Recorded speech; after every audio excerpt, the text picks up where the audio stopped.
Hey, Soul Tribe, thank you so much for joining Barry and myself tonight. We're really excited to bring you this topic.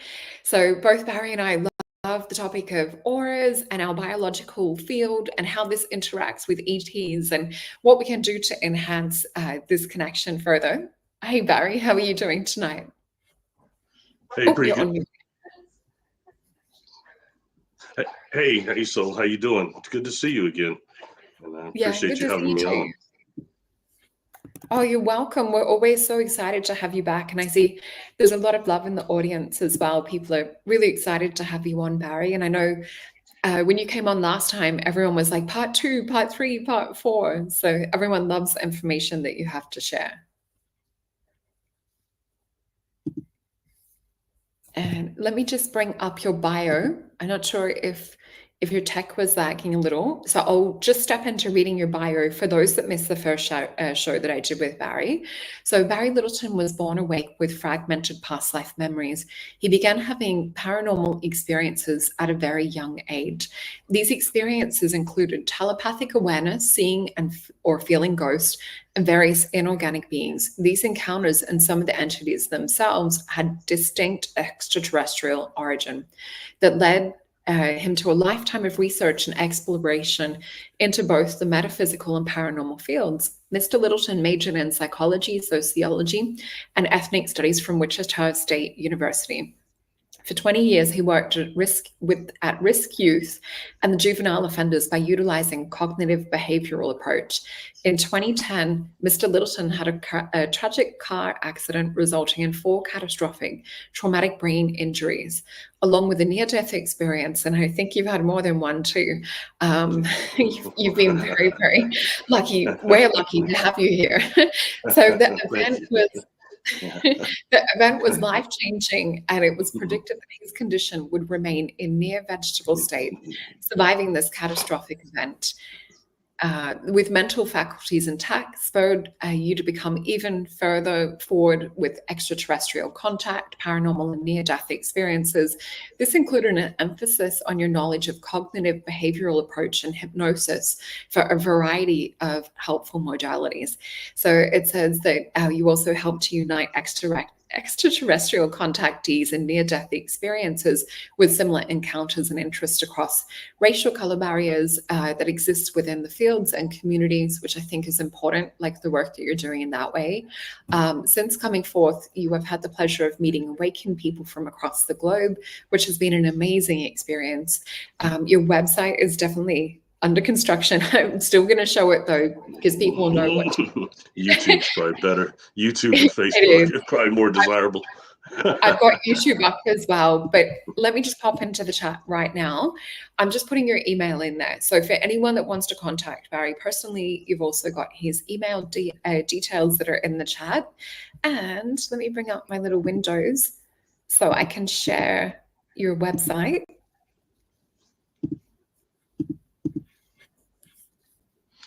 You're very correct. I've had 2 near-death experiences. The second one was actually in your That's country, in your that's city, that's the and one I was thinking, Barry. and all I'll say is this: boy, was that an enlightening near-death experience in terms of it certainly showed the true colors of some people. Yeah, And I think definitely. we should all use very much discernment when we have these people that are saying that they're enlightened and they're acting like they're these gurus and they're calling in ships. They're not good people, some of them, and be very aware that what they might be calling in is a demon. Okay, and you don't know what are on those ships. They're getting people to go out there and do CE5 with them. You don't know what it is. They're calling in. Don't trust some of these people. They're not good people. And I'm so glad But you they act like they're these love and light, brother. I mean. I'm so glad you mentioned that, because that was one of the things I wanted to cover tonight, was talking about energetic protection. And I think discernment is one of the biggest parts of that. And yeah, you and I have both experienced in the ET contact realm and field that not everyone is love and light, even though they might be broadcasting that or saying that. The actions definitely do not match. And yeah, I guess you and I have learned from that and grown, and it's definitely teaching us to trust our own gut and our own tuition. Hey, Sophie. And I just want to say thank you again, everyone, for joining us. Let me pop up again your just I love just your for the laugh, record, Barry. for the record, people can go to my YouTube channel, go to the playlist interviews, and you can see several things me working with Demon. Standing right there with Demon. Wow. I've learned a lot. And you know Oh. what? You're actually quite brave for still having those shows up. They're gone off my channel. Let me just bring up. I also wanted to share for those of you wanting to get a candle. Elena only has just, I think we're down to like maybe 1 day left because I'm in a different day here. Let me check the date. So it's the 12th of October here in Australia. So you guys have got just a few days left to get the pre-order discount with the Larimar crystal necklaces and also the beautiful candles. So please make sure you guys don't miss out on that. And the gorgeous Sophie and myself have readings available. So please use discount code Jupiter to save 10% off. And remember to hit that like button and subscribe and hit your notifications so that you don't miss out. And the same with Barry's channel as well.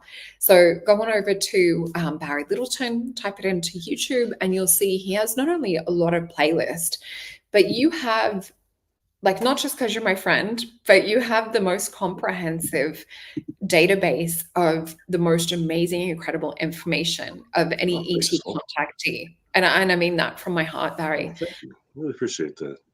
Thanks. Yeah. It's there to just actually to be that a database. And like some people, the videos aren't long enough. Well, most people's attention only lasts 2 minutes, the times of a commercial, actually. So that's kind of one thing, that so they're quick, but if you look at the pictures and there's a little decent music to go with it, and what I talk about is chronologically what you'll see on the pictures.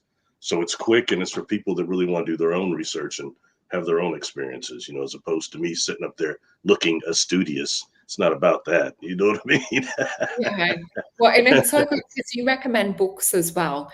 So you actually give people, even though they're shorter videos, some of them, you give people another rabbit hole or a segue to go down. Let me bring up the show that it was that sparked my interest for talking about this tonight. That's cool. And yeah, this one, I was really excited to see you cover this topic because it was psychically colorblind. So let me just pop it. You won't get this because I don't have the window up and there's an ad. But anyway, you guys can go and check that out after. But in that show, there was a few questions that I wanted to ask you from that show. So Sure. you were talking about, so I just want to also preface talking about this before we just protection. This crystal came to mind tonight to do with auric protection and titanium coated quartz. So it's a really good one for sort of generating or putting up like a bit of a protective, almost like metal armor psychically. So yeah, I just wanted to put that out there before talking about this. But one of the questions, I was watching you talk about the luminous cocoon and that auric field that you were seeing. And you talked about there being like a little black hole point that you would also see within the human auric field, or like a Mako point, which you've done a few shows, and I've done a few shows as well on black holes. Can you maybe describe a little bit more about that? Because I was sort of, and just sort of make it a bit bigger of a question, but I'll come back. In college, we were taught to test for light quota as part of our kinesiology, and that came through transformational kinesiology, which has a blend of psychology in it too.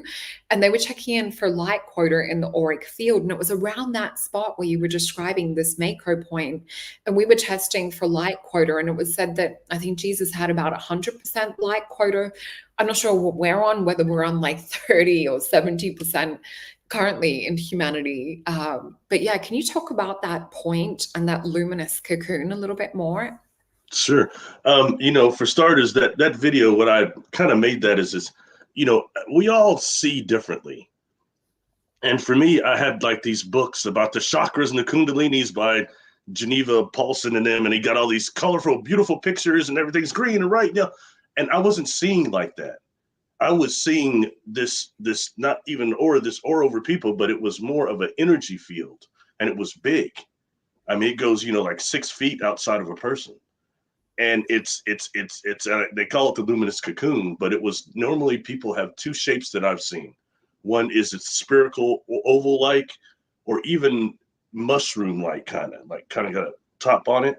But those are generally the way people look. Okay, and in the middle of this aura, this luminous cocoon, I see a black spot. I didn't know what it was. It just looked weird, but I could just see it. It's not. I said, "What is that? An eye or something?" But I didn't know what it was. But it turns out that's actually called the assemblage point. And what the assemblage point is basically, as immortal souls and as beings of awareness and perception, the universe flows through us. Okay, like almost if you want to say rays or however you want to look at that, rays, but the universe flows through us, our entire luminous cocoon. All right, so we respond to stimuli, but that assemblage point is where we actually our focus point of perception, where our totality of perception is. So all the universal filaments that flow through the assemblage point, it's the world we assemble. Okay. And on the luminous cocoon, the assemblage point stays right around kind of where our solar plexus is, kind of to the left a little. And that's what they call the area that's like where actually all of our perceptions and agreements that keeps this real. Okay. But when the assemblage point moves just a little bit, you put together a whole nother world because different universal filaments start going through that assemblage point. See what I'm saying? So, excuse me, allergy season here. It's cut the wheat. It's killing me.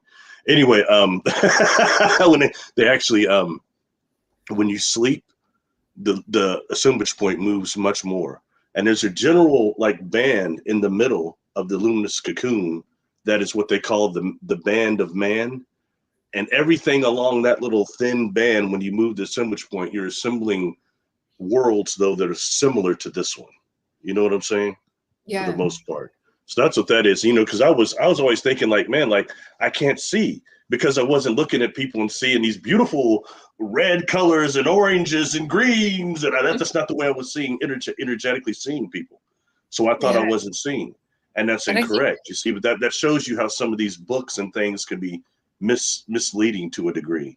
Yeah, I was seeing energy fields around people that are more akin to gosh, I don't know that there was that lady that wrote those two really big books, like Light Hands of Light, and another one. Yeah. But you know how she describes how she has like some of the fields looking kind of shattered or different, or just they don't look like auras in the way that the colorful books have them. I was seeing more like that and seeing the overall luminous cocoon. So that, and when you seeing is actually perceiving energy directly. That's really what that is. So anyway, so that's the assemblage point. And kind of going a little further, what you talked about, when I dealt with Rudy Shields, Professor Shields, he had talked about how they had these equations that were actually putting black holes or MACOs to our individual molecules. So when you start dealing with some of these species, quote unquote, melanin dominant extraterrestrial species, like homeboy was out there telling me, I don't want to mention the name because it's too controversial, but this guy talked me to death one-on-one when our friend wasn't getting upset. Anyway, he was talking to me, Corey Good. He was talking, we did a video about black extraterrestrials. And it's because, the main thing when I met him, I was like, okay, first of all, I picked up that Artron energy on him, that energy that I know he's either been on board a craft or been around beings that are, of dealing with that. I have to accept that first around all the bureaucracy. You know what I mean? So he had talked about a type of melanin dominant species he claims to have encountered while he's in the military, that they have the ability to actually teleport galactically without any technology, just by using the black holes of their bodies. And if you take what Rudy Shields said, that there's one attached to all our molecules, and then you kind of look at how black holes actually merge in the universe, it's very interesting. And he'd said this species was inconquerable by, of course, we got to say it, so reptilians. They're not conquerable by reptilians because they were indomitable in terms of technology. So, things like I can't say it's for certain true, but it's things that expand our parameters when thinking Yeah. about contact and the different species that are here. So I've got a picture too. Let me just hold this up. I'll just bring it up on big for a second.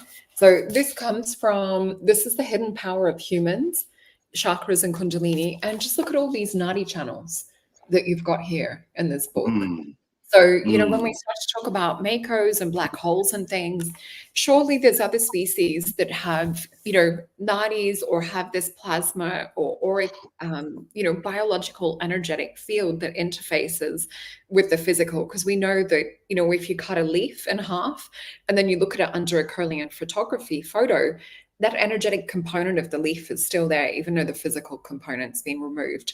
So there has to be a way that we can tune into these black holes or tune into these nadis.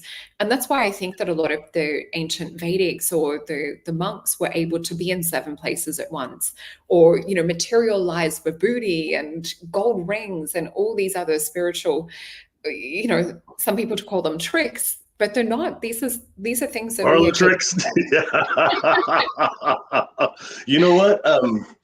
In reality, though, taking that kind of and making it even a little more simplistic, it is an issue of the double, the dream body, the energy body, and that entire part of us, and how you have practices, especially when you start going back in ancient times, practices that allow the total cognitive perception to be shifted into the dream body, a type of dream attention, and then making the dream body being able to manifest here. So there'd be 2 of you in that way. But in reality, you be sleep while the other one is teaching somebody or doing whatever. And that's something like the people that are familiar with Carlos Castaneda, something when you really look through all his books and read them all, that's what that was really all about. They were teaching him how to shift his perception into the dream body. Okay. Mm. And that, and when dealing, and I've talked about Sasquatch a little bit, these other beings that, I'm positive, and especially I started becoming very interested when I started reading all these accounts of Sasquatch being crashed out at people's barns and people coming up on them when they're asleep. And that to me sounded so bizarre, to the fact they're like the masters of hide and go seek. Why would Yeah. they ever crash out around somebody's place? But then when you start looking at the other side of Sasquatch and some of these cryptids, especially Sasquatch, that you hear these reports of them being impervious to bullets and all these things, and invisibility and other things that go paranormal. But if you have a species, they've been here a long time when the ancients and the Toltecs and were doing these practices. And if you have some of them that are actually masters of perception, they're using their dream body. And sometimes we're not seeing what we think. That's why they're impervious. Otherwise, they'd be just as, I'm sure, that mortal as you and I. But if you're dealing with creatures that are capable of that, and I think you are, I've but we seen a want friend do it. I've had a friend show up in my bedroom on the edge of my bed. She didn't realize she was there, but she was literally in her dream body. I could describe her clothing, everything that she had on to her the next day, but she had no cognitive memory of it. hmm hmm Yeah. I was talking yesterday or a few days ago with I think it was Lisa DiMartino and Yeah. her husband John DiMartini. I did a show with them. I think it was them. But anyway, I was talking about this. I called this creature the mother of the hybrids on this experience I had when I was about 18. Okay, I was on board this craft I called the morphing UFO because this thing morphed on me at the end of the deal. I could see it change in the sky. It really messed with my perception, so to speak.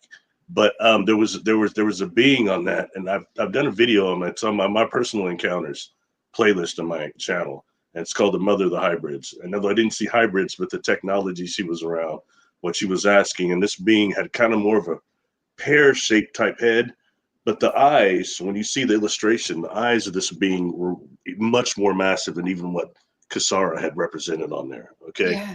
And what this being is trying to tell me to help with this device, I never seen nothing like that. And she's saying it put in my mind it could hurt someone. And I could feel this distress coming from this being. And then all of a sudden it felt like I was being lifted up and floated toward this being, and I was smashing against that melanin dominant eye, this black eye, like my nose was right there. And this thing was completely putting all this stuff in my mind and all this information. It was too much though, you know what I mean? But what that I being actually did, so next time I'm back across the room, she actually bilocated my dream body, my energy body from my physical body without any technology. She somehow did that to me through the optic nerves. So that's what I Wow. say. We really don't know what we're dealing with a lot of these species and where they're at on the conscious level. We get away from all the negative encounters that the media saturates us with. Yeah. SSP saturates this field right now. And that's fine. That's cool. You know, we got a lot of people that have had those experiences. I've had clients that have had it. I'm not putting it down, but there's another side of contact that no one talks about. What Ray Hernandez has discovered, you know, those pie charts I put up. You got thousands of experiencers that took that. And when you look at that pie chart, the positive encounter, it's completely skewed compared to the negative. It's just a little portion of that pie chart. And that's not what you would expect to see. Not when you watch the media, you know, or something like, would you stop your encounters if you could? How many people said no? Yeah. You know, but people don't like to talk about that. That doesn't sell. Cloning sells, reptiles sell, and grays, all that stuff that sells. And, you know, and some things that are more fantastical than they are in reality with the contact modality. And those of us that have really had contact like you and I, you know, you can pick up stuff. You can pick up the fantasy and the BS. You know what I mean? I worry about that because you got good people, like people in your audience, they're looking for real information, like something else. Okay, when you're really physically in the presence of a non-human, physically, first of all, it's a trip. And number two is, and like for me, I'm sorry, I'm Mr. Paranoia. So when I'm getting something like around me, my first things are, you know, what do you want? Who are you? Things like that. Because, you know, the thing, and it's weird because immediately when in the biofield of them, I start getting all this love energy, this love feeling, like beyond what we seem to be able to, the way they generate it. But what if that's a trick? So I asked a bunch of questions and they're answering in my mind telepathically before I can form all the questions. That's disconcerting, but it is what it is. You know what I mean? But it's a different, but yeah. So I'll just say when in the presence of some of them, you know, in their biofield, I've almost felt like I was getting blissed out. And there's a term that they call Shakti Pat. That the gurus used to touch the apprentice and their chakras start turning, and then they have this Kundalini release, and it's supposed to be like instant enlightenment. So a lot of times they work with these gurus praying that they would give them the Shakti Pat. Or if it was something like Castaneda, his teacher slap him in the middle of the back and push his assemblage point and push him into another world. He tripped out, losing control of his bowels, using control of his bowels and all sorts of weird stuff. You know, anyway, that's represented quite well visually in the Doctor Strange, where, you know, the master, she pushes him out of his body and he's in this place of seeing his body but not knowing where he is, having to reformat and change his world. When we look into being an ET experiencer and we look into our auras, our biofield, I do believe a large part of this communication, as you were saying, is telepathic. And the way you described it is the way I've experienced it, that beautiful bliss feeling, that sort of feeling like so loved. And it's hard to put into words, but I do the same thing. I always ask, do you love me unconditionally? Are you here for my best and highest good? No matter how blissed out I feel, I always will use my discernment. I will ask 3 times, because that's the shamanic technique that I got trained with years and years ago. For me, it works, and it's your kind of truth detector. But I was thinking about, you know, more than 90% of our actual physical world is energetic, existing as a state of plasma. So I think we're actually much more energetic than we are physical. And I'm following a lot of Sabrina Wallace's work. I don't know if you're as familiar with her work, but she talks about the negative side of what's happening to do with like engineering and I guess more kind of energetic attacks and things on people, and where the medical system's moving. It started in about 1995, I think. They were able to get the red blood cells within the body to manufacture and make biosensors.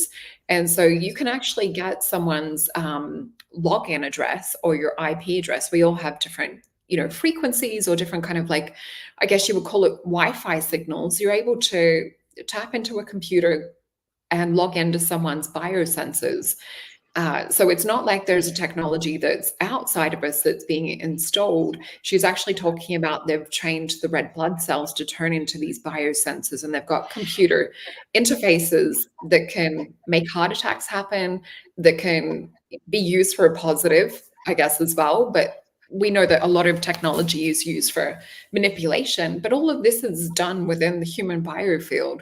So if you understand your biofield, you really know right now, this point in time that we're at, that we need to protect. Are you seeing anything like this come up in your sessions that you're doing with hypnosis with clients? Are they giving us any tips or tools or any ET information about how we can protect ourselves for the times that we're in now? No, I find that I'm actually giving more protection than that's coming through for that. Oftentimes, a lot of these sessions is people just remembering who and what they are, and we are energy beings, and it's interesting because honestly, don't you wonder, with all that man is kind of capable of, why we're so much at the animalistic level on this planet, and why people are not magical people? You don't Yeah. meet very many magical people right now, which are people that, like what I learned when I was younger. It's a Native American cat, older guy had told me. He said, that an animal that has no routines will never be trapped by hunters. And there are these animals that have no routines that are magical creatures. Thus, when you have people that have no routines and things of that nature, and their perception is not bound so much, and things that, like, for example, we're talking about the luminous cocoon, when actually looking at like a small child, an infant, they have not just that luminous cocoon, but they have like this sheen around it, this glow around that. Mm. Okay. It's like it's like a protection or something, but it's another glow of awareness that surrounds the luminous cocoon. And by the time we get to pre-adulthood, that has gone. It's down to our ankles, and you just see the other part of the luminous cocoon. That's because we have predators that devour that, because for whatever reason, humans have that other glow of awareness. We are targets for other for inorganic beings that are dark and are feed on awareness. It's real serious. And that's why, and the worst thing of that is these predators have given us their minds. Mm. That's why, we've got the negative self, and the negative self is really where a lot of these, not some of the voices come from, and a lot of these horrible thoughts, that are Yeah. influenced, things that aren't even your own. Sometimes you think, sometimes it's external forces, but also it could be the negative self. Then we get the wonderful gift of trauma down here. Trauma walks around down here like a member of the population. And when you Yeah. get actually trauma, you make certain decisions when you're in the middle at the beginning of trauma that aren't good decisions. They're against yourself. And it fractures the negative self into these negative identities. And I mean, they run, and it's like when you have something like that happen, the subconscious comes and grabs it and buries it. Mm. But these things are running in the back like a program all the time. And that takes a ton of our energy. And so much of this energy can be diverted to the negative self that those of us that are strong, you can start producing poltergeists. Yeah. I mean, so some of these things, sometimes people think, oh, I'm getting attacked by demons, this and that. Sometimes it's themselves. But the Yeah. good thing is that can be created and decreated by us, but it shows that we are energy beings, because Mm. the super conscious, whatever you want to call all these names now, the divine overself, the higher self, the thought adjuster, all these different whatever. But the thing is, that part of us that is still one with the creator, still in perfection with the creator, is positive. We're generally positive energy beings, but so much things down here. See what I'm saying? So I think right now we're at a point where people are starting to realize that, with different energetic work, different type of psychological energetics, things of that is really starting, I think, to bring that stuff out, and it's important. But Yeah. anyway, so, but I think Well, that's, the choice of negative self is when they talk about all this battle that happened and everything. I think that's what was given to us, is mm. because, as immortal souls, we hear, these different religions saying we're made in God's image. What does that mean exactly? What it means to one point is that the creative principle flows through us. Yeah. Okay. And when you deal with the creator, no matter what your perception of the creator is, what religion, whatever, but when the beginning of the cosmos had to happen in two ways, one would be loneliness, and number two would be imagination. Look at all this stuff, this galactic, universally down to the stuff in our bodies. That is a lot of imagination. It's And crazy. for us, and for us, we get trained to not use our imagination unless you're an artist or something, or one of those specific fields. As a kid, you start getting told, "Oh, your imagination is too bad. Don't." People say Yeah. crazy, and we're really encouraged to not use our imagination. But that's how we focus our intent of will. It's through imagination. Anyway, Mm. sorry, I don't go on to all that. No, That's probably no, not even what it's you asked. funny. Excuse me. That's probably not even what you asked, and I get to talking about stuff that's not even.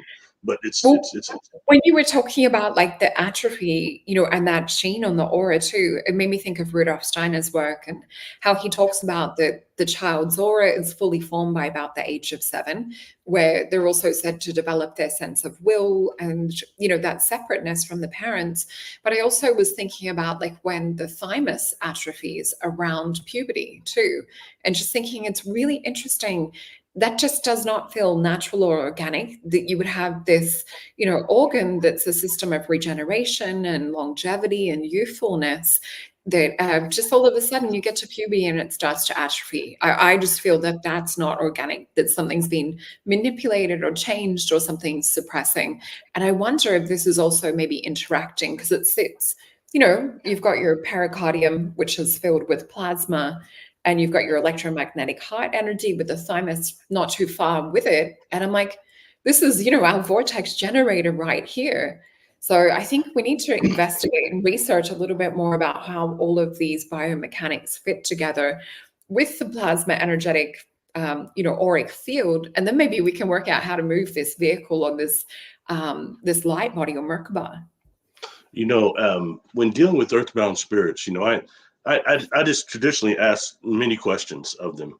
And you'll find that a lot of them, these ones inside the energy field that aren't perceptible to us as mediums on the outside. And they're very chatty a lot of times. I'll ask, a lot of times, like where they join with the client.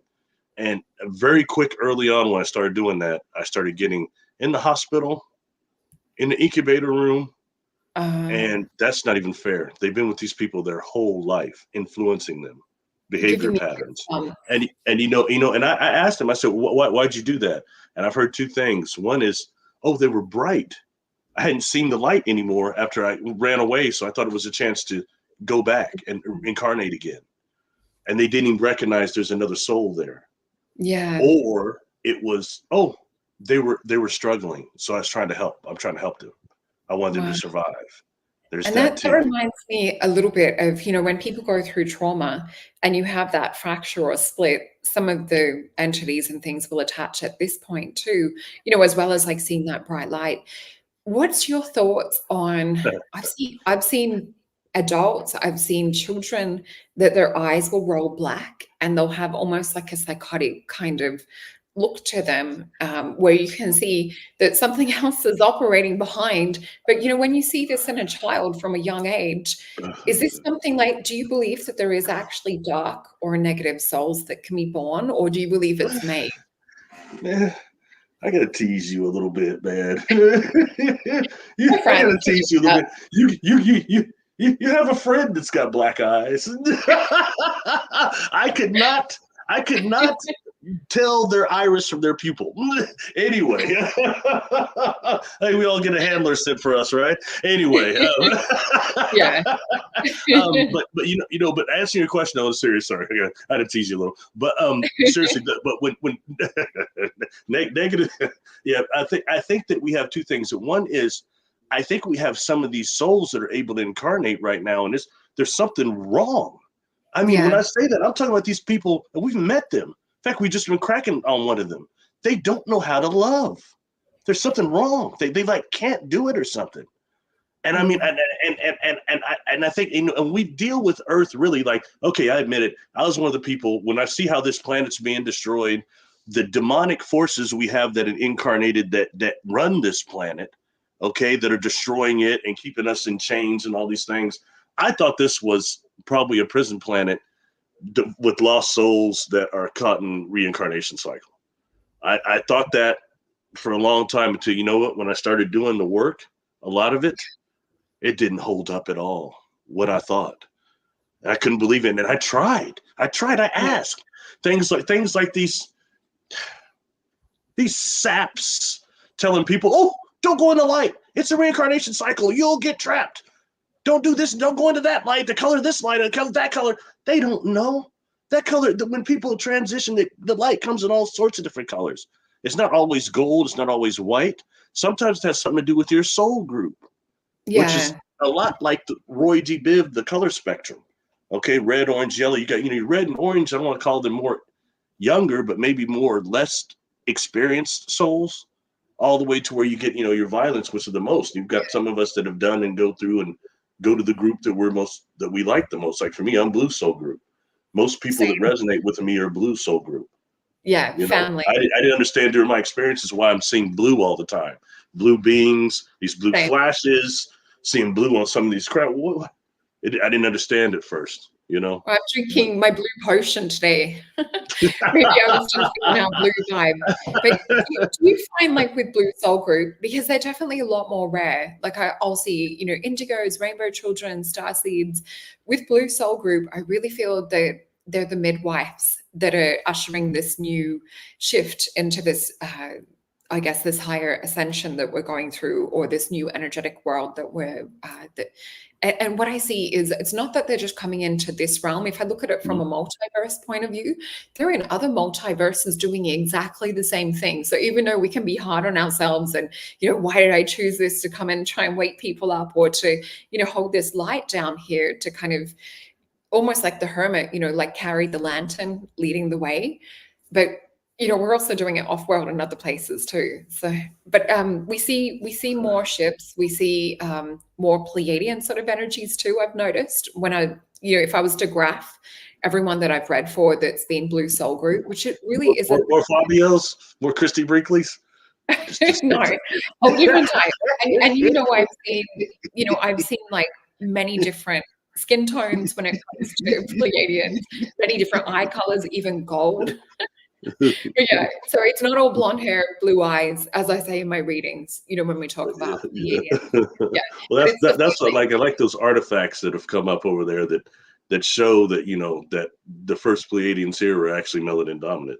Exactly. And so that's things like we just don't hear about that. You know what I mean? And like, I try, so I don't always just harp on the race thing by any means.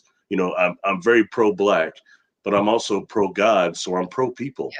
You know what I mean? But when it deals with these fields we're in, we have to at least make an even playing field so more of us will come forward. You know what I mean? For us to go to the Type 1 civilization that Gene Roddenberry was showing in the original Trek, we got a ways to go still. I mean, we're doing better, but from where my dad still walks this planet, and horrible racism he experienced in the 40s and 50s. So I mean, it is interesting because there's different psychic abilities, and there's different even I would say energetic spiritual components to do with having extra melanin and your third eye and the capabilities. But not only that, the way that you uptake the biophotons from the sun and the way that your body spiritualizes that energy, there's something different with people that have more melanin. I just find it fascinating. Yeah, the processing of vitamin D is different. And it's quite interesting. We have different things like the locus coeruleus, as it's called, which is like kind of has to do with the eye of Horus.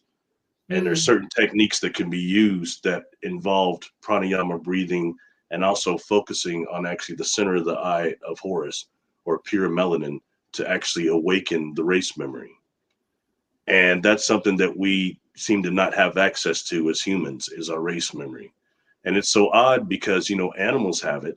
I was talking about this the other day too, that, where I had grown up, would feed these crows And my mother used to yell at me, say, "You're just feeding those damn crows out there. You're just like my mama."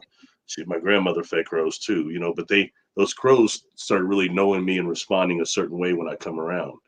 I go back to the same area 30 some years later, and those crows are responding to me very odd. I'm just walking up, not feeding them or doing anything. But it's like they recognize me. There's no way it's the same crows. It's their descendants. This Yeah, race memory they're sharing. And I think that's in that way, incredible. Sasquatch has access to the race memory as well. And some of these crafts, something I had to, I can't speak for other experiencers, but some of the craft that I've been on board, they're very sentient. I hear people Mm, saying, "Oh, I was steering the craft, I was flying the craft." The ones I've been on are biological sentient beings, and they don't need me to steer them. Okay, I've been on mm, one that can actually is producing black holes, little makos, micro wormholes, and choosing the one that has the path of most coherency. That was going on board this craft. It's something like that is why Rudy Shields really wanted to talk to me, and we started really talking like once a week for a couple months. You know what I mean? It was for reasons like that. And he's not sorry, experiencer. He's not sorry to experiencer. He's scientist. I What's have that? to. I don't want to miss that opportunity to talk about those crafts that generate those black holes. So I've seen and filmed those, but there was something you just said that triggered. You know how you said that they'll use that energy and technology to choose that path, whether it's the one of like higher coherence or the one of, a higher energetic pull. That's Mm-hmm. interesting because it said that, when we're manifesting in this physical life and as like our own little creator type beings, if we a lot of the time we'll choose paths out of fear or we'll choose paths because it's familiar. Imagine if we start operating like those little crafts and those technologies, like where we would be, 5 years from now, if not even, 5 months from now. You It's know, just thinking that's an interesting parallel link. I think too, because like when I had experience like the one that I call the acid rain experience, that was when things really went into my normal life. They already were. I thought everything was just physical, so it had to have been real.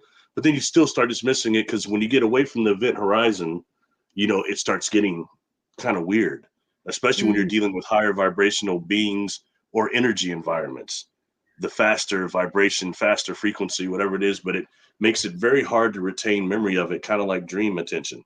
And I'm gonna tell you, some of these beings too, with their biofield, not just when we get in their biofield, can it tend to bliss us out. Like I yeah, mentioned, the Shakti Pat, which I think is dangerous because in the past, you have more primitive humans, they would be mistaken that for godlike abilities, that good feeling they're getting off these beings. But then by the same token, when you walk away and you turn around and you're not in their biofield anymore, you can't like remember them clearly.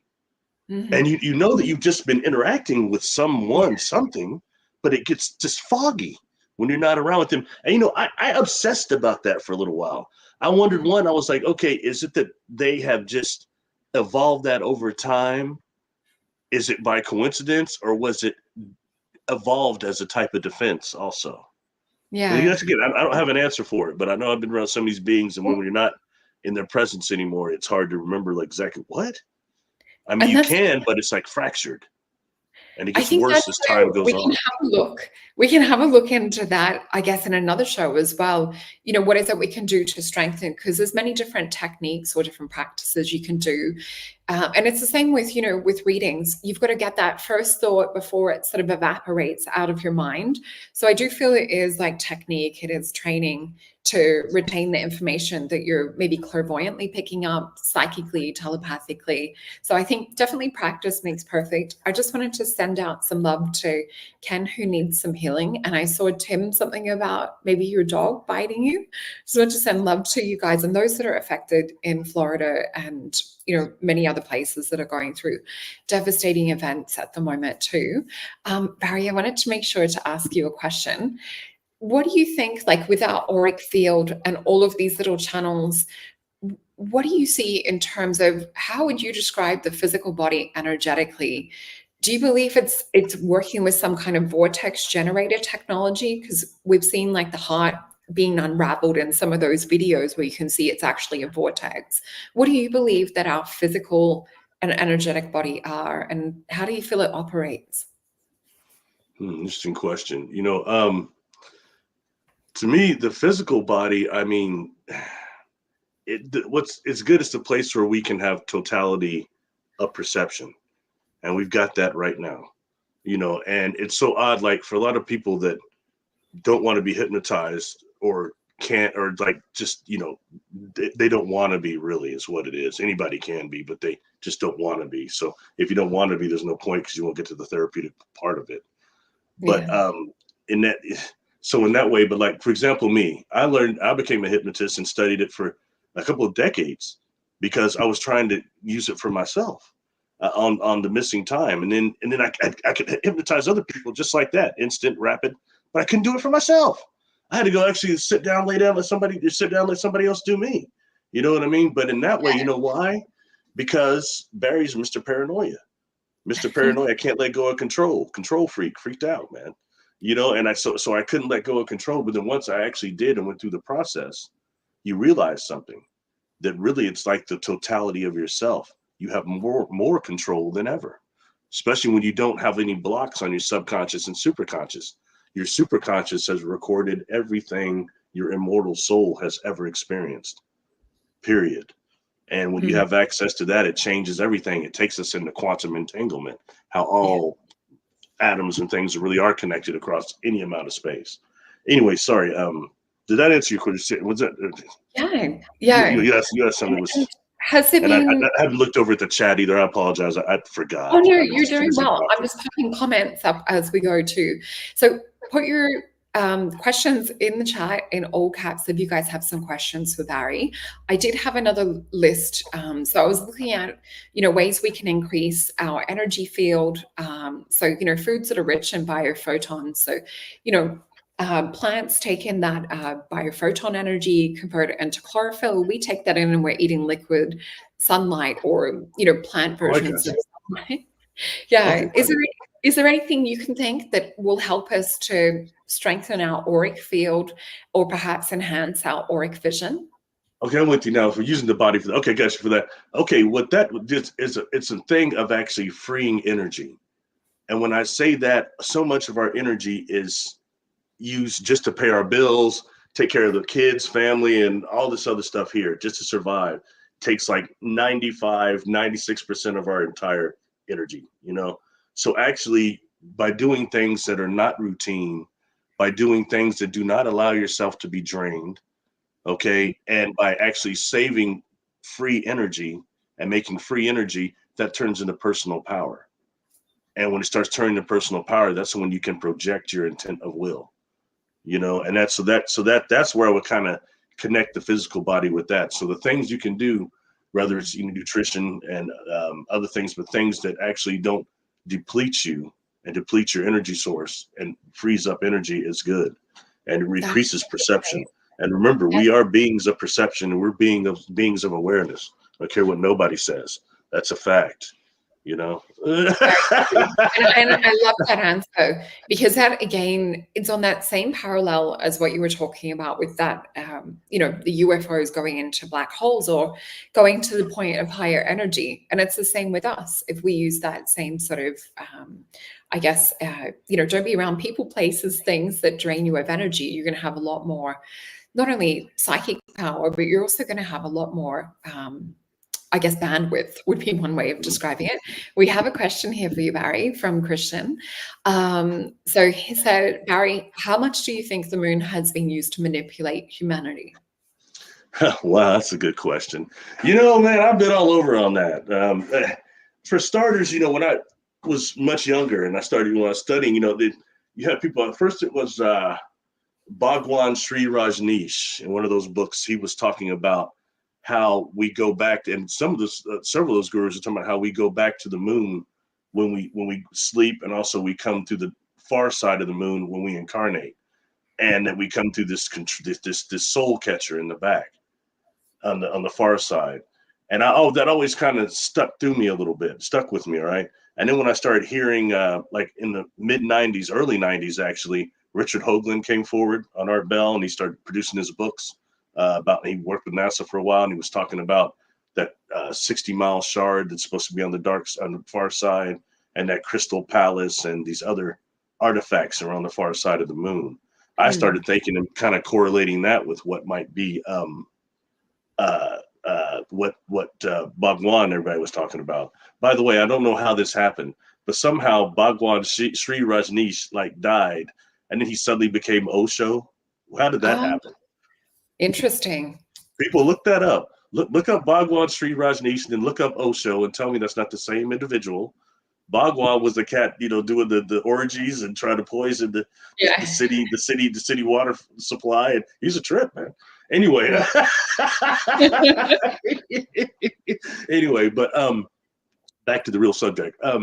These are things that really made me curious. And when I had an experience in this 6th grade acid rain experience, actually, when I'm asking this being, this insectoid, where it's from, and it's telling me, but it's telling me I wouldn't understand. But then it starts talking about what we now call trans-Neptunian objects. They're bases that are on the 3rd and 4th planets outside of Pluto. See, when you're getting told this stuff, and that was like 1980 something, 84, 83, when you're getting told that type of stuff, it makes, I Yeah. was thinking, like, well, you're lying to me, because they hadn't even, I don't even know if they found Pluto's moon yet, let alone those trans-Neptunian objects. But then it's giving me information about there's an energy a field of energy in the density of this solar system that like goes from Saturn to Mars to the moon to the ancient sites here, and it's a free field we come through, and it like kind of I think has electrical properties that shocks our soul energy, and it helps us to losing immortal soul or soul life memories. It Oh, kind of yeah. helps delete those. And you got that, and you've got something else too when dealing with that. Like, excuse me, there's this book right here, okay, by Ray Hernandez and the CCRI, and it's called The Mind of God. All right. And when talking to him about this, he and these academics that had done the survey with experiencers, and a lot of it was about that too, how NDEs and the contact experience are the separate things that we're trying to make it. How most experiencers like me, a lot of experiencers like me have had a really serious near-death experience, and how they're kind of in the same realm. But when the mind of God is what they're saying is that when you actually die and then you go back to the creator, you go back to this repository. The mind of God is this repository that actually takes your life memories, and then you go back and reincarnate, but you're devoid of the soul life memories so that you can learn again and you can get more. And that in a way, some way seems like kind of unfair, but I kind of had correlated that with what Carlos Castaneda had. He had a book called The Eagle's Gift, and what his teacher had taught him is that the universe, the actual universe itself, is shaped like an eagle, and that when we die, we go through the beak of the eagle, and it's the beak that devours our soul life memories, our life memories. And so they had a situation that was called recapitulation, which is actually bringing, with the breath and certain movements, bringing all the energy you've left in every situation you've been in back to you, and with the people you've been involved with, bringing it back to you. And it's recreating like every event of your life. And what happens when you actually die and you go through the beak of the eagle or go to the mind of God, depending on how you want to say it, it actually takes this recapitulation, it takes the recap and leaves your soul life memories intact. And then you go incarnate with full soul memory, life memory, soul life memories intact. So, it's little things like that when I talk about this, and these people saying, oh, don't go in the light, this and that. But they don't tell you any techniques like what I just told you there. What do Yeah. you do if you don't go into light yet? And I've heard like, you go to the darkness. Oh, you wait. And, we had that chump that you and I interacted with, the one that's really, really well known, telling people, oh, I went around the light and I was sailing and I was going through the galaxy and I was going, oh, yeah, right. I'm in your presence right now and you have a weak energy field. You're just a pervert. You've got a weak energy field and you don't seem like you're a great master perception to me. So when you go to sleep, you're just lucid dreaming like you're all in there. Are you kidding me? There's no way. The cat's not doing that. That's bull. Yeah. But it sells good. It sounds good. You know what I Yeah. mean? But you got people following that, and I've had people tell these earthbound spirits. I'll ask them all, why didn't you go on the light? And they'll say, I've heard, I didn't know what it was. I was told it was a trick. Well, there's this one. I've heard people, and I thought I was going to go in there and burn. Things like that. And this is really, and what that does is that causes suffering. It's Yeah. suffering for the earthbound spirits, but it's also suffering for the people they're attached to. And Mm. that they're only express themselves as negative behavior patterns, normally the ones that kept them earthbound here too, and they attach to certain parts of the body that hold trapped emotion, and then get all entwined in your energy field from inside the body. It's a trip. You know, Mm. so this is things people need to be aware of. The earthbound Yeah. population is as numerous as the living. And we're going Yeah. through a great time of transparency. Even this week coming ahead, we've got, I think it was Mercury coming into Scorpio, which is going to bring more deeper dives into bringing out more dirt, more information. We're going to be seeing through a lot of things that have been buried and hidden. So I think the people that have been, false light and, telling you stories and things, they're not going to be able to keep it together because humans are really waking up to their power and their capacity to be not quite at 100% like the movie Lucy or sort of, getting towards Doctor Strange or anything, but their BS detector is starting to go off. And they're really like, you know what? This doesn't feel right within my heart or within my gut. Something just doesn't feel right. And I think that's the start of like with waking up is that people are sort of just the little detectors going off. But imagine when we wake up to what it is that's been hidden from us from our gifts and abilities. I can't help but feel guided to ask you this question, Barry. There's a lot of people, I guess, that, loved ones not doing so well over the last couple of years with the different things that were going around and people perhaps like getting towards end of life or getting towards, dementia and things like that, just pretty much health going downhill. Is there any advice that you would be able to give in terms of you having walked through near-death experiences? What is it that they need to look out for if they are in that active dying stage? And is there anything they should try and put their mind or attention or energy towards? Hey, can we come back to that? Because I realized I didn't finish answering Christian's question. Oh, I got, sure. I Yeah, started talking about that was Bhagwan, on her. Rajneesh, and went off topic. I'll finish up real quick though. Oh, But here it just is. I found it. that energy field, okay, so I was taught that in an experience, all right, and so that way, so I knew that the moon was connected to that also. Then let's take it a step forward, okay? I've done a lot of work with Jessica Jones, actually like 67 remote Wow. viewing shows we've done together. And I give her these blind targets. So she has it's just numbers. She has no idea what it is. And one of them I'd given her with actually these dwarf planets, the third and fourth planets, these trans-Neptunian object outside of Pluto. And first of all, is because she's seeing like technology bases there pretty much. She has no idea what she's looking at though. You know what I mean? And then the other thing is this place is watching the time bomb, the ticking time bomb. And then she starts describing this energy field, this like negative energy field between where this base was and the ticking time bomb. She's describing that net of energy I was talking about that we Mhm. come through. Yeah, it was really, really a trip. Right. So in that way, I think that, and how many of the remote viewers are discouraged of looking at the moon. Jessica's been one, and Mm. that one guy, Vivico, John Vivico, he had told me when he said that he looked at it and he got a knock on his door. He said somebody came to see him, told him don't Yeah. have your team at that anymore. So I Yeah, mean, there's so some this things things. that are like us looking. Even one of my kids might have only been about 6 or 7 at the time, just all of a sudden looked at me one day and I wasn't listening to any of this kind of information or they weren't immersed in this kind of world, but I remember them saying to me, oh yeah, there's like people on the other side of the moon, but it's the dark side and you can't see it, and there's like a city up there, and I'm just like, what? And they were also talking about like teleporting and the spots that you can like teleport to different places, and I'm like, this is literally out of the mouth of babes. When going to that also, when dealing, when I was a kid, I got led to this book that was called Somebody Else is on the Moon.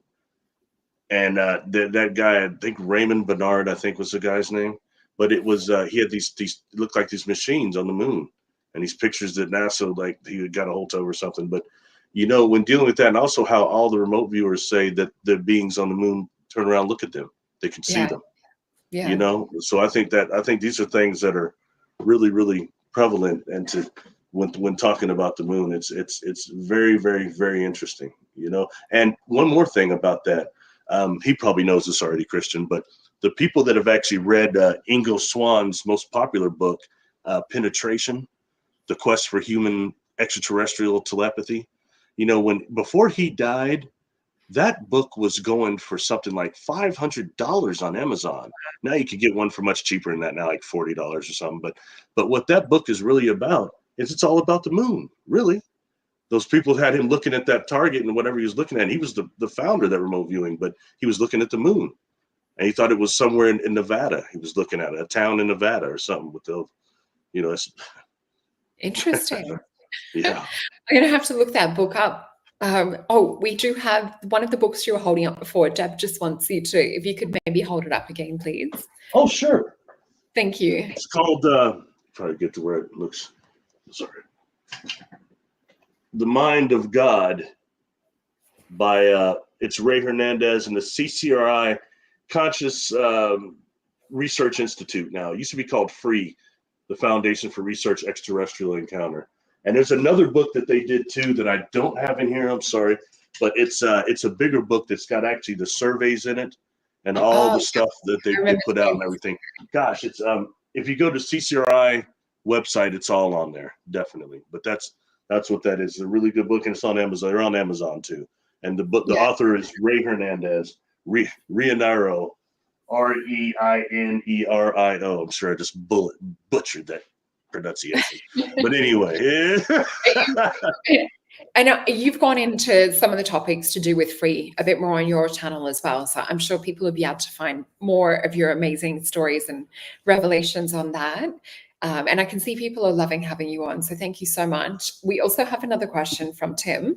Or do you want to answer the other one first? Do you maybe want to do? Whatever you want, Sol. I don't want to forget the other one because there's a few other people waiting to hear your answer. So in people in that active dying stage, what is it that they should be perhaps like focused on or doing, or how can family assist or maybe, give them a little bit of guidance in those final moments? One thing is your thoughts. Our last thoughts have a lot to do with it. And, just what we do, because there's a shock that when you go through the death process, a lot of time, I mean, maybe not every soul goes to it, but a lot of people, a lot they get stuck here. Sometimes they're still in the shock because, you don't have a brain anymore, but your energy fields are still trying to perceive things in that same fashion. You're perceiving other energy fields like if you still had a brain. You know what I mean? So that there's a big shock that comes with that. And something we can do is encourage them to cross over. When you have someone that dies, please don't leave. A lot of times they won't. They can't leave you and they stick around. And then they wind up joining with you and other people or whatever it is because they can't, it's like walking around not being able to be heard.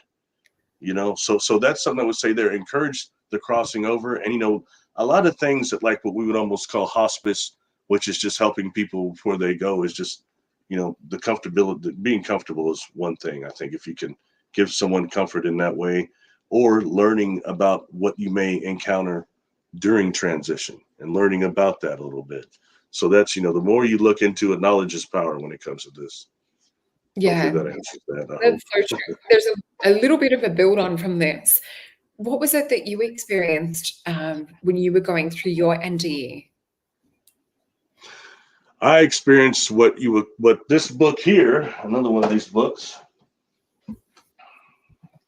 this one here, some people know I have some issues with this book, but it's got so much information in it. The Uranta book. I read this book when I was a freshman in high school, twice actually. I've got issues with some parts of it, but there's some of it that I think has been skewed, especially in the racial section, to stop somebody like me from reading it. But when they have a really good classification of not just earth angels, Uranta means earth. The word Uranta means earth.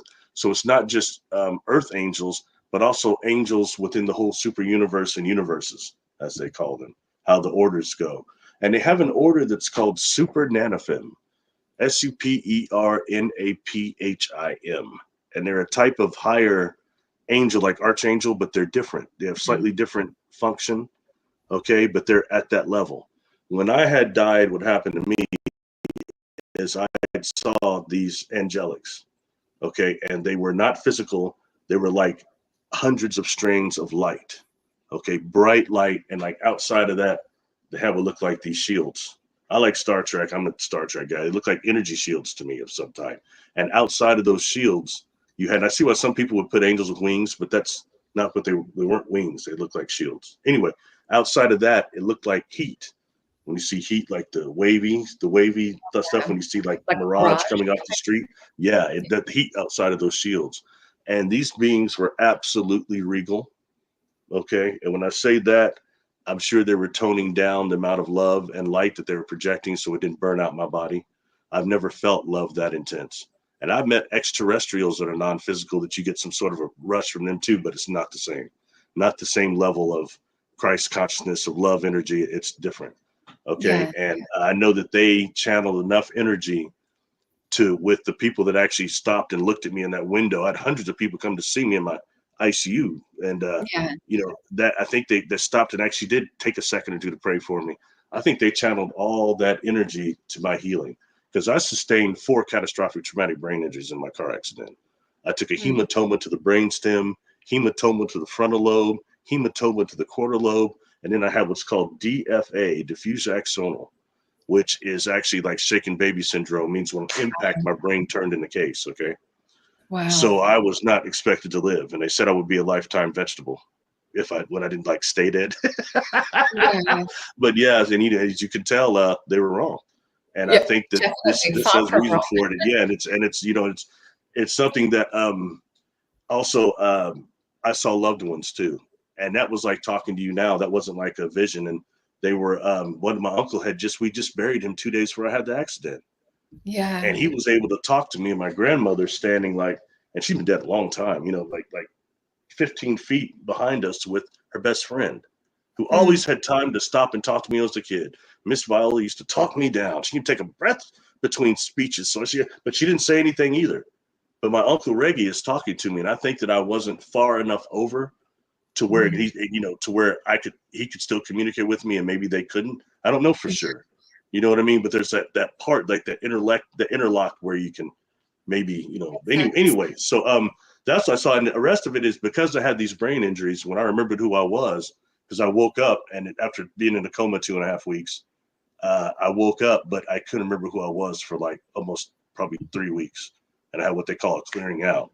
And just for the record, as my brother always jumps on, tell them you were weird way before that accident, man. You've been a weird kid. So all that stuff you're talking about is way before you got hurt. Tell people that. Okay, bro, take it easy. You know what I'm saying?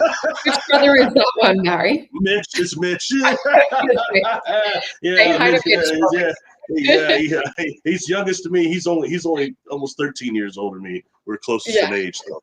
But yeah. So it's So anyway, but that's what I saw. And then I'll say lastly, having a psychology background, I spent a lot of time trying to figure out if what I saw and what I experienced, various things, was maybe my brain responding to the last oxygen that was processing and things like that, and how much of it was reality. And I can say this: reality is real to the perceiver. And had I not come back here, I would have been there doing that. So Yeah. that means anything. So yeah, so in that way, I didn't completely transition over, but Yeah. but enough to where but I can't remember the whole time I was in a coma either. I see different things, but when I woke up, I could still see those light beings, those angelics, those supernatifim in my mind's eye. Okay, and I Yeah. can still feel them even though they weren't present anymore. Does that make sense? Real quick, I had this lady, White Dove. She's a psychic that I started dealing with in my city we met when I was 16. I was going to meet her no matter what, like several different ways. If nothing else, she's doing sessions over this, like classes over that Uranta book. So I was always Yeah. going to meet her. She came to see me, and I called her when I remembered who I was, and I got out, and I was like, I had a very real near-death experience. And she's like, oh, I know. She said, I went to see you, and they let me go back there, and I prayed for you because some of the people looking at you, and you had one orderly, I think he wanted you to die. And I had to clear that energy out of there. But when I went before I go in, there's this golden angel, huge golden angel, stops me at the door. And he Yeah. tells me you're going to make a full recovery. She Wow. looks at me, she says, I don't ever doubt the angels, but Barry, you were in bad shape. And Yeah. in the room, she said, you had one he was one that was massaging your brain. I don't know what he was doing. but he was Interesting. massaging your brain. Another one was working on the base of your neck, another one on your tailbone, and there were two watching them. And every time they spoke to me, it sounded like not just different languages, but different musical instruments, she said. Now, dig this. I said I had DFA. So that means my brain that turned in the case, it would take a miracle to turn it back. And the swelling was probably going to kill me. Okay. They call my family one day and say, his brain turned in the case. It turned back. Oh my gosh. That's what that angelic was doing. And I couldn't Yeah. make that story up for you. You know what I mean? Wow. And I wonder, like, I'm just looking at the neuroscience aspect of that too. There's an amazing doctor, I think it's Dr. Jack Cruz with a K. He's using all sorts of different techniques and things that are kind of non-traditional when it comes to neuroscience and brain surgery. He's using light to heal on the brain. So he'll use like far or near infrared rays and things like that. So I wonder if there's some kind of energy that you were actually physically or plasma receiving that actually regenerated your brain. Gosh, that's a topic for another show. I want to make sure it's the last question that we've got, but thank you so much for talking about all that, Barry. I'm sure a lot of people. No problem. I hope that answers everybody's questions. I get to chattering. I try not to stay on one thing too long. I'm freaking out. Well, we've already got people are like, come back, please. And I saw someone mention as well, they're like, a weekly show with Barry would be amazing. You have a very generous and patient audience. I appreciate you all. Thank you. It's very nice. We all do. So Tim's saying, Barry, what do you think about using a trigger sound or emotion, a mudra, for a starting protection bubble, like in the old cartoon, to charge from a normal human into a divine form? You know, the mudras are good, and the mudras are good for not just moving energy in the body, but also moving energy from the sun through you as well. And, you know, there's solar plexus, sun protections and things like that you can do that are really, really good. So I would say, you know, it's just, I can't tell you the exact mudra you would use for protection, but I know it's so good for energy as far as just movement and everything. So that's definitely a good one. You know what I mean? Which one? I'm just going to pop you up on big screen. Sorry, Barry, I'm trying to find the comments for us. What was the mudra, the position? The mudra? Oh yeah, was there like a finger mudra that you were talking about? No, I mean all the ones like for the sun or whatever. I mean they're different. They're like dozens of mudras. I've got a chart. Yeah. If you go on Facebook and type in Barry Littleton and mudras, I guarantee these charts will pop up. If you go to Facebook, I put up a bunch of charts with all the different mudras itself. And actually, some of those mudras also go along with those galactic galactic portal thing that like the time warp stuff, the warp physics, time warp physics that this guy did. Kind of interesting. Like some of them are different mudras to actually bring in and access the stargates, internal stargates within your body. Those charts, all that stuff is on Facebook. If you type in Barry Littleton mudras, Barry Littleton, and stargates, a lot of those charts and stuff will come up on Facebook. Yeah, and you post such a wealth of knowledge. So if people aren't following you yet, they definitely should be, because you post wonderful things. And they definitely hit that subscribe button on your YouTube channel. Facebook is so weird. It's like sometimes people would get mad if I wasn't posting like pretty pictures and stuff. I like cool pictures. I'll just put those up. But now that's not as fun because everybody now has a microscope. Like, hey, it's CGI. It's AI. I mean, everybody's all tripped out on that, man. Like, prove it. What's AI isn't? Can it just be a nice picture that brings you joy? You know? Yeah. Well, I'm going to have a look up the mudra one that you've popped up. You've also posted interesting things in the past, from like a chart of 20 something different Bigfoot or Sasquatch types, and I think 20 or something different UFO types. So you've got so much. If people want to go search through your photos, even just in Facebook, you'll find so many great things to discover. Yeah, and on playlist, the playlist of my channel on YouTube is really, go to that please, because so much stuff won't show up otherwise. But I've got a pretty cool Sasquatch playlist there. It's got probably 30 videos on it, and because at that Essetti Ranch, I mean, they touched my life out there. Those Sasquatch did. So I Yeah, you got had an obsessed with them. amazing experience Before with them. going out there, after all the stuff that's happened to me, before going out there, I wasn't positive that they, you know what I mean, that they exist, because I had some friends that have been hiked all over the place and never saw one, and they're spiritual cats. I'm thinking, man. But then after being out there, I don't doubt those that live in those areas now. You know, that is what it is. Yeah. I'm all right in the concrete jungle. And it's a shame that you didn't get to come into the Australian bush and meet some of our Sasquatch and Bigfoot out here, The because we have Yowie, the yeah, Yowie. I'm still tripped out on that fake picture. You'll have the one's like the brother standing back there. He looks like a Sasquatch in the tribe, but then you can't see where's legs in that picture. That's got to be. I don't know if I've seen the pic. I'm gonna have to get you to send it to me. Oh, I do want to share the mantra that I use all the time. Say if you've got like all this energy, or you're going into an interview, things like that, I always will just do the 2 fingers to thumb, and just it just helps to really calm and bring your energy back down and gain control over it. And I sometimes will do this if I'm in a situation or I'm out in public and the energy is chaotic. I find that it sort of puts me into a little bit of a bubble, and I don't feel like I'm getting impacted or collateral damage from if someone's going through drama or things. But yeah, people love your laugh, Barry. You have such a contagious I laugh. said, my nephew used to say, man, you laugh like a bad guy. I was like, what? He said, you like the bad guys on TV, Uncle B. You like bad guys. I said, but I'm a good guy. He said, you're a good guy, but you like the bad guys. I said, they're just more exciting on TV. Come on, man. The good guys are boring on TV shows anyway. The bad guys are tons of plots, and you got to figure out what they're doing and watch it backfire. It's great. Well, I can't wait to hopefully have you down here one day. Oh, I need to answer Tim's question just before we finish up. So Tim's saying, does Australia have a Michigan dogman? So I have seen a chupacabra, or what I would say is the closest resemblance to a chupacabra. It was up in Queensland, but it was on a property that would have like interdimensional portals. So I would say perhaps a little bit similar to Skinwalker Ranch, because I don't believe that some of these entities are just local. I feel like they can come in and out and teleport. Yeah, anything you want to add to that before we finish? Hey, what is that mountain y'all have there? The real creepy mountain that's supposed to be like, don't go there. Heard it from many people. I don't know if it's in Melbourne or.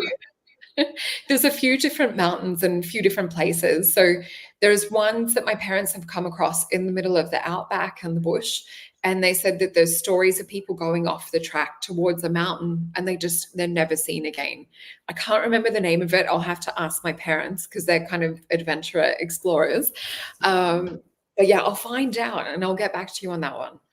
Right on. Yeah. Thank you, and I appreciate you having me on, and everybody there. Hopefully, I answered enough of the questions. So I appreciate everybody coming on. Anybody that might want services, I do readings, but I do hypnosis sessions. They're even more extensive. I do past life regressions, ET regressions, earthbound spirit rescue, trauma, curse cutting, dissolving.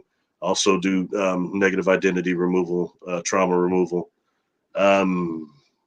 Smoking, anti-smoking, weight loss. So a lot of people might hit me up for that. You can email me, barrylittleton13@gmail.com, and I'll get back with you if you want to set something up. And has this in your website that I've got up right now, Barry? I've just dropped that. Really? You put that up there. I just dropped the link for the yeah, that's a buzzkill, man. Why you put that up there? Well, I think you can. Oh, man. Yeah, you can reach out on the email that we popped up earlier, but please contact Barry and explore more about the sessions. I just have to remind you guys too, I've also got some sessions. So if you want to get a session with me before I go back to the States towards the end of the month, please lock it in with the discount code Jupiter so that you save 10%. And remember to show us some love over on Mason Jupiter and hit that thumbs up and subscribe and share it out to your friends too. Oh, I did have one thing. Do I share it? I have to share this before we go. I can't leave this. Hold on a sec, Barry. There's a video I wanted to show you. And let me just see. All right. Visual snow. I wanted to ask if you had seen this. I'm going to play just the start of it. So you've got normal vision, and then you've got people, which a lot of them are neurodivergent. So these are things that I've always seen. And, some of us think that they're normal. Everyone sees it. Apparently, if you've got normal vision, you don't see a lot of the prana or chi or life force energy or auras and that. So I'll just play the start of this. Wait, do you mean to tell me that everyone has normal vision? Like, y'all don't all have floaters? And y'all don't all see negative images after landscapes? I say this all the time. I thought that was normal. No one's ever told me this. So someone commented on one of my things, oh, do you know what visual snow is? So I'm just going to leave that there, but you guys go and check out Dana Kippel. She is probably one of my favorite people on TikTok because she talks about one of my favorite subjects that I've researched, plasma. I just want to ask you, Barry, is that similar to what you see as well? I have. I mean, I've seen. I mean, you see what there's these things. There's sky critters too, or energy zoa. They're called energy zoa, and what they are like, almost, it's like looking in pond scum. Right? Under a microscope, they're like these negative. These they're almost like unicellular, microcellular looking beings, and they eat. A lot of them eat that DOR, deadly orgone radiation, or Lucius they call it. And I don't know if they're archons as much as they're just like almost like amoeba type of beings. They're those, and so those can be seen quite a bit. We have the ability to actually dissipate clouds with our eyes. The radiation from our eye. Excuse me. You do that, and watch some of those things that will dart out of the clouds that are actually feeding on that life energy that holds clouds together. Even especially nimbus clouds.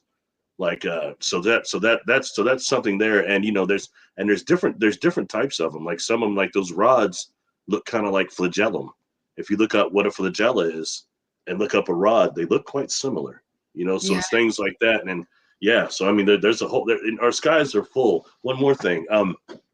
When I was learning, when I was young, one of the things that somebody that had more knowledge and information than me did is he has me over, and we wound up sitting in this dark room. And this dark room, I start seeing shadows jumping around out of my peripheral. Peripheral is really in black and white, but you start noticing that we have these shadows, these beings all around us, and they're predators.